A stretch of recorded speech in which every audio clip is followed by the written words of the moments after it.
बलूच विद्रोहियों ने एक बार फिर से पाकिस्तान को दहला दिया है। ताजा हमला तुर्बत में हुआ है, जहां पर पीएनएस सिद्दीकी नाम का पाकिस्तान का दूसरा सबसे बड़ा नेवल एयरबेस बताया जा रहा है। यहां पर बलूच विद्रोहियों ने अपने आतंकी और आत्मघाती गुट के साथ एंट्री की और उसके बाद लगातार अपने हमलों से इस पूरे ही नेवल बेस को दहला दिया। उनके टारगेट पे तुर्बत का एयर स्ट्रिप भी था, जहां से नेवल हेडक्वार्टर के जो नेवी के एयरक्राफ्ट हैं वो उड़ान भरते हैं। हमला इतना जोरदार था कि इससे समूचा इलाका दहल उठा और जो वहां पर रिपोर्ट्स अभी आ रही हैं उससे पता चल रहा है कि दर्जन भर से ज्यादा लोग इस हमले में मारे गए हैं। ये भी दावा किया जा रहा है कि जो हमलावर थे उनमें से 4 हमलावरों को भी मार गिराया गया है, जबकि बाकी हमलावर भाग निकलने में कामयाब हो गए हैं। बलूच विद्रोहियों की तरफ से जो खबरें आ रही हैं उसके मुताबिक इस घटना को अंजाम देने के लिए जो माजिद गुट है, माजिद ब्रिगेड है बलूचियों का, उसने इस हमले की जिम्मेदारी ली है। इससे पहले ग्वादर में भी इसी गुट ने दरअसल ग्वादर पोर्ट को निशाना बनाया था, जहां पर पाकिस्तान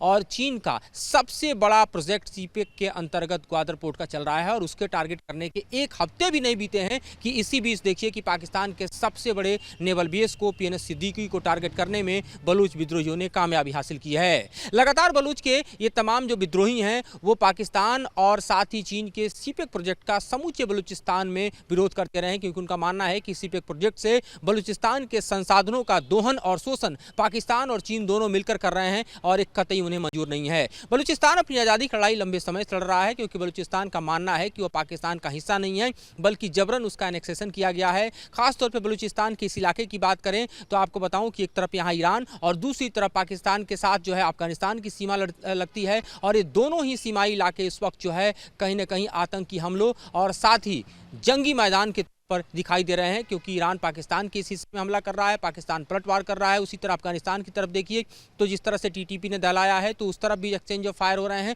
और ऐसे में पाकिस्तान का हिस्सा पूरी तरह से इस वक्त देखिए तो अस्थिर और आतंकी हमलों से दहलता हुआ नजर आ रहा है। इस हमले ने एक बार बतला दिया है कि बलूच विद्रोहियों का हमला आगे भी जारी रहेगा, क्योंकि उनके निशाने पर एक तरह से देखा जाए तो हरो प्रोजेक्ट है जो कि पाकिस्तान और चीन से मिला जुला है। इस प्रोजेक्ट की बात करें तो यहाँ भी चीन के एयरक्राफ्ट उतरते हैं और खासतौर पर सीपेक प्रोजेक्ट का जो सामान है उसके अलावा जो यहाँ से संसाधन है वो जुड़े हुए हैं और इसीलिए इसे खास तौर पे टारगेट किया गया है। अगर आप तुर्बत की बात करें तो ये इंटरनेशनल एयरबेस भी है और जाहिर तौर पर इसको निशाने पर लेना और पीएनएस सिद्दीकी को निशाने पर लेना एक तरह से पाकिस्तान की स्थिरता, पाकिस्तान की जो इस वक्त की अंदरूनी हालत है और जिस तरह से पाकिस्तान में लॉ एंड ऑर्डर सिचुएशंस हैं उसको पूरी दुनिया में एक्सपोज करने के लिए काफ़ी है, क्योंकि पाकिस्तान में इस वक्त नई सरकार बनने के बाद जो ताज़ा स्थिति है उसमें पाकिस्तान को अपनी आर्थिक व्यवस्था को मजबूत करना है, लेकिन हो रहे लगातार आतंकी हमले से शायद ही कोई देश पाकिस्तान में निवेश करने को इच्छुक हो, क्योंकि जिस तरह से पाकिस्तान में बलूचिस्तान इस वक्त जो है सबसे ज़्यादा दहल रहा है, सबसे ज़्यादा आतंकी हमले का केंद्र बना हुआ है। एक के बाद एक बलूच विद्रोही जो है चाहे ग्वादर पोर्ट को निशाना बना रहे हैं, पीएनएस सिद्दीकी को निशाना बना रहे हैं, अलग अलग जगहों पर जो है पाकिस्तान के पोस्ट